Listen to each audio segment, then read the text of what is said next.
everybody, and welcome back to Southern Secrets. I'm Laura, and I'll be your host tonight. And tonight we're opening one of the most discussed and debated, but also heartbreaking missing child cases in Tennessee.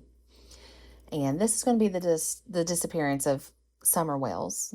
She's a sweet little 5-year-old girl from Hawkins County, Tennessee, who has been missing since June 15th of 2021.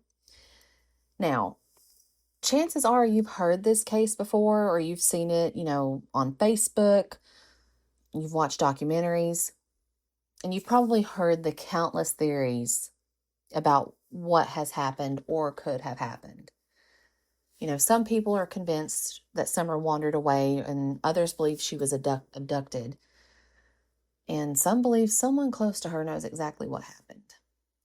And after years of public scrutiny and thousands of tips, and numerous interviews, one of the largest search efforts Tennessee has ever seen, and we're still left with the same question: what happened to Summer Wells?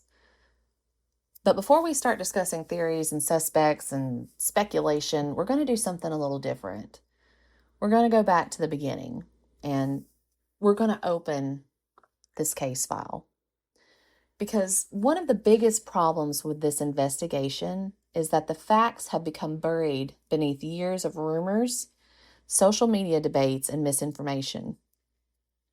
The further this case gets from 2021, the harder it becomes to separate what investigators actually know from what people believe happened. So tonight's episode isn't about choosing a theory, and it's not about assigning blame. And it's not about all the internet rumors. And tonight we're going to focus on the known facts, which are the timeline, the location, and the search. I would say the evidence, or in some cases, the lack of evidence. But understanding what happened to Summer starts with understanding what we can actually prove. And as we'll discover throughout this series, there are some very important questions that remain unanswered. There's questions about the timeline. There's questions about the search. And most of them are questions about the people closest to Summer. But investigators themselves have never publicly answered any of this. And this is how this case has now remained unsolved for years. And there's been no arrests, no sightings, and no explanations. She's just a 5-year-old girl who seemingly vanished from a rural Tennessee property and never has been seen again. So tonight, let's set aside those theories and let's set aside the rumors, and let's start where every good investigation begins, with the facts. So,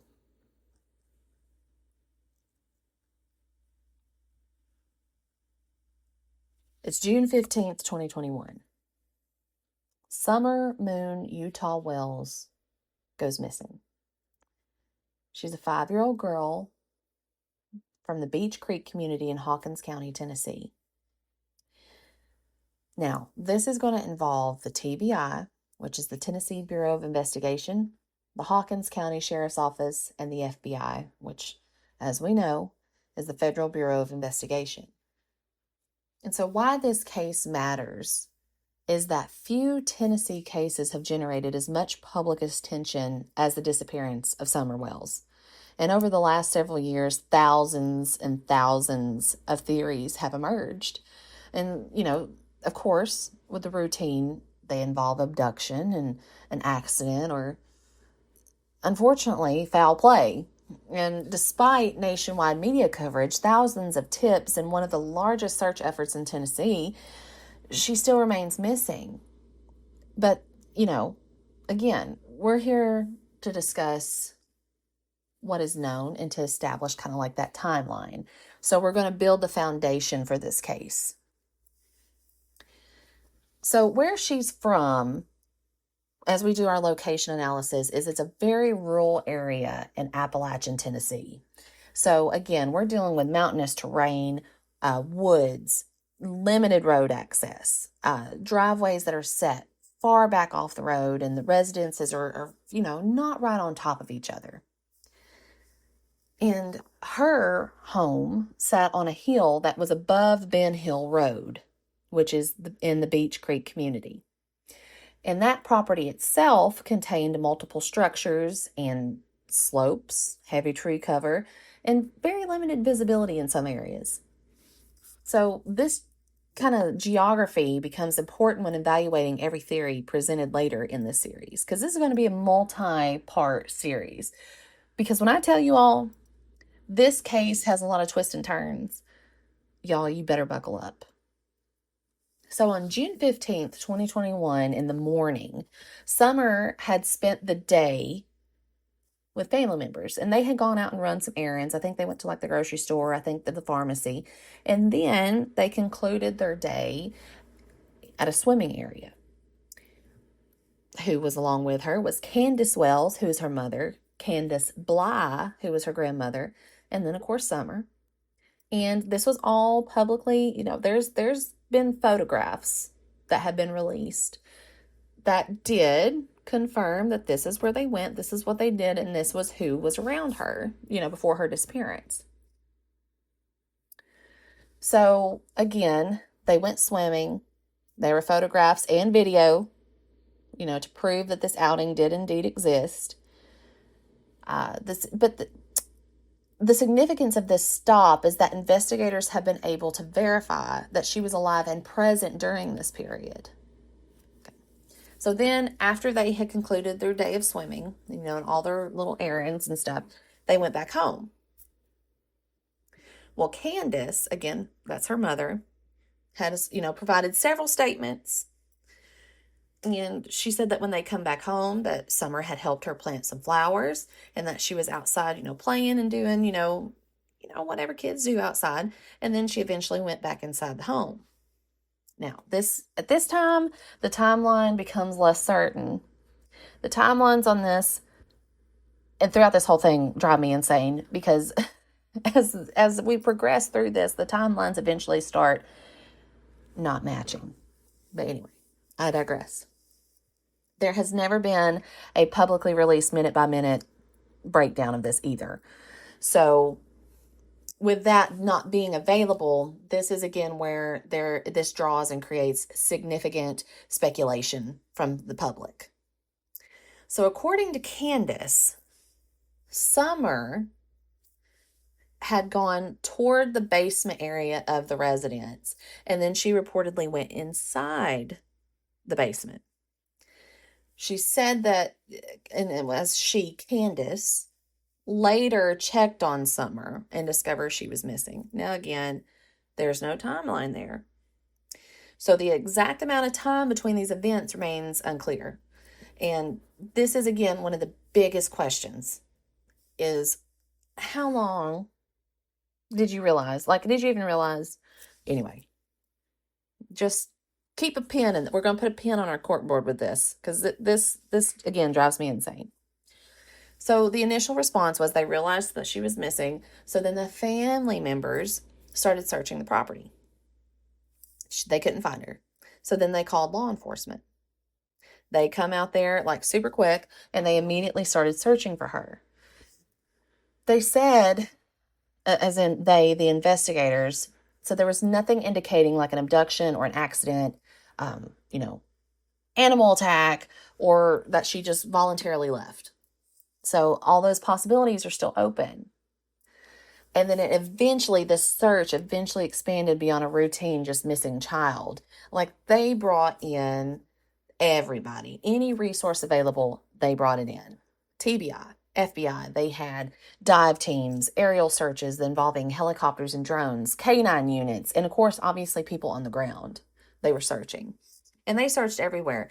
They searched properties that were within, that relative area, vehicles, barns, sheds, all different structures, anything that, possibly a child could be in, or somebody that was lost or scared could be hiding in. And of course, all the creeks. It eventually, that involved into hundreds of people, but there was nothing ever found. But one thing that did catch their attention was a red Toyota Tacoma. This is one of the most discussed aspects of this case, and this emerged days later. So investigators requested information regarding a maroon or like a reddish Toyota Tacoma pickup truck, which a Toyota Tacoma is a small pickup truck, but it was seen reportedly in the area. Now, where this is important, the authorities have ID'd this driver as a potential witness, not a suspect. That's very important. And again, that's kind of where the waters get muddied. And people automatically think, oh, well, because the investigators are interested in this individual, they're an automatic suspect. No. Majority of the time, yes, but also too, they're a witness. They want to talk to him, see if they saw anything, see if they possibly saw her, see if they saw somebody maybe grab her, anything, And so to that, though, the investigators have still not publicly explained whether this produced any useful information. They keep everything very close to the breast. They don't, which I get, but they hold their cards to their chest. They're not revealing anything. And so investigative observations with that, the facts stand out. Okay, so there's no verified sightings of her after June 15th, 2021. There has been no confirmed physical evidence or anything that has been publicly identified. No arrests have been made. The investigation remains active, and the authorities continue to withhold information from the public. Now, why they're doing that? No clue. But normally what that indicates is the information that they do have, they believe has investigative value. Okay, so that could be anything. That could be, anyway, we'll save that for a different episode. I could go in that and I could talk for hours, but we'll save that for a later date. But the questions that have been created, okay, is the main one. How long was she actually unaccounted for before y'all told the cops and called somebody and said, hello, just want to let y'all know my 5-year-old daughter's missing and I'm freaking out? No, I just want, how long? And again, we'll get into that in a different episode. And of course, the next question, which drives everybody insane, is why are the investigators not releasing information? Again, it could be 1,000,003 reasons. But we'll kind of touch base on what we're kind of thinking, or anything that they have said that could possibly allude to, just basically like a theory at the end of the day. But there's so many things that still just remain unanswered. So with that, on our next episode of the case file, we're basically going to focus on the Wells family. Now, when I tell y'all that you're going to have to get a notepad and a pen, I mean it. And I mean that with all sincerity. It goes every which way. So just make sure you have a notepad and pen. Then we're going to go over like the public statements, interview inconsistencies. That, my friends, may have to be its own episode in itself. And I encourage anybody listening to this to please look this case up and just start doing some homework. And you will see what I'm talking about.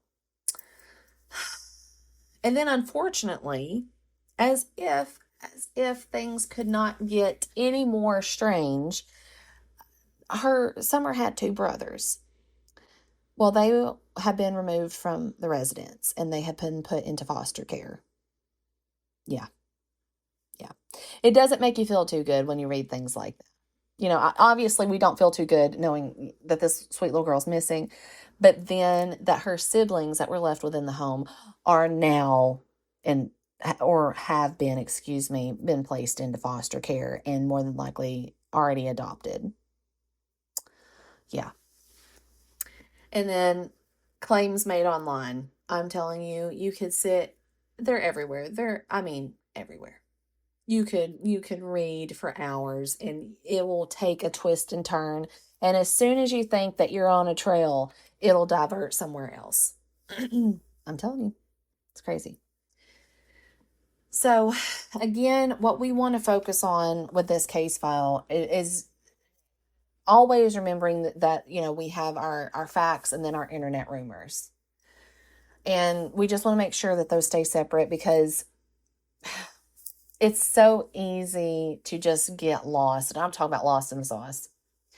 Because honestly, understanding the people closest to Summer may be our only essential way to understanding what actually happened on June 15th, 2021. And with that, I am going to conclude this episode, and I appreciate you all taking the time to listen. Please let me know in the comments, what your thoughts, are. And if you have any questions or anything that you would like for us to cover in the next episodes or so on and so forth, and just please be respectful. Don't, just please be respectful. And I know y'all will be. So with that, thank you so much for joining me. Again, my name is Laura, and this is Southern Secrets. And always remember, every town has a story, but every story has a secret. Good night.